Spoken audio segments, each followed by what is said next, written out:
محترم ناظرین، السلام علیکم ورحمۃ اللہ وبرکاتہ۔ امید ہے کہ آپ سبھی حضرات خیر و عافیت سے ہوں گے۔ اللہ آپ کو اسی طرح ہمیشہ خوش و خرم رکھے۔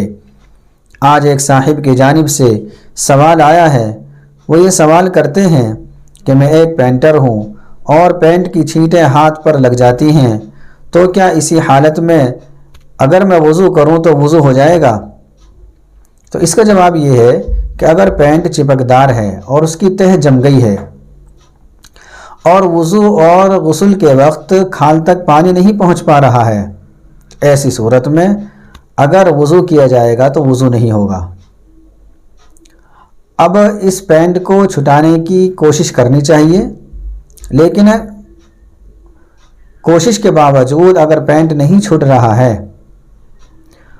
اور تکلیف کا اندیشہ ہے، زخم کا اندیشہ ہے، تو پھر ایسی صورت میں یہ معاف ہو جائے گا اور یہ معافی کے درجے میں آ جائے گا۔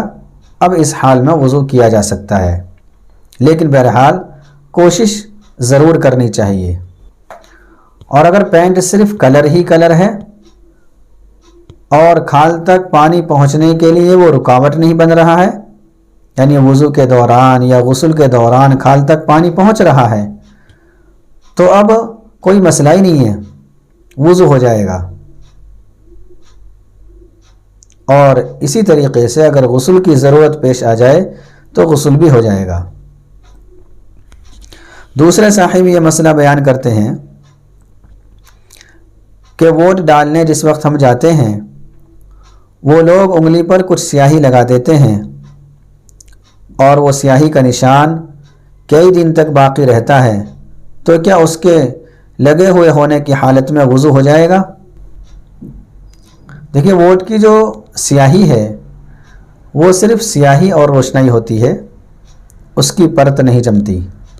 وہ اتنی سخت سیاہی ہوتی ہے کہ وہ کئی دن تک اس کا کلر نہیں جاتا، لیکن اس کے باوجود چونکہ پانی کھال تک پہنچ جاتا ہے، اس لیے وضو بھی ہو جائے گا اور غسل بھی ہو جائے گا۔ دیکھیں، اس کے اندر ایک اصول یہ ہے کہ اگر کوئی بھی چیز ایسی جسم پر لگ جائے جو پانی کو کھال تک پہنچنے نہ دے، تو ایسی صورت میں نہ وضو ہوگا اور نہ ہی غسل ہوگا۔ اب اس کو چھڑانے کی بہت زیادہ کوشش کرنی چاہیے، جیسے ایلفی ہے، فیویکوک ہے یا کوئی پینٹ ہے۔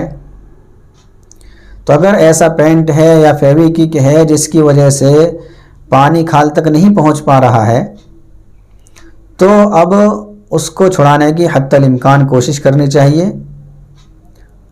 کوشش کے باوجود اگر نہ چھوٹے اور تکلیف کا اندیشہ ہو تو اس صورت میں وہ عفو اور معافی کے درجے میں آ جائے گی۔ اب وہ کوشش کے بعد اگر کلر نہیں چھوٹ رہا ہے اور وہ ایلفی یا پینٹ نہیں چھوٹ رہا ہے، تو اب اس صورت میں وہ وضو کر لے، وضو بھی ہو جائے گا اور غسل بھی ہو جائے گا، چونکہ اس شخص نے اپنی پوری کوشش کر لی ہے۔ اگر کسی کو کوئی سوال کرنا ہو تو وہ کمنٹ باکس میں تحریر کر دیں، انشاءاللہ اس کا جواب جلدی سے جلدی دینے کی کوشش کی جائے گی۔ السلام علیکم ورحمۃ اللہ وبرکاتہ۔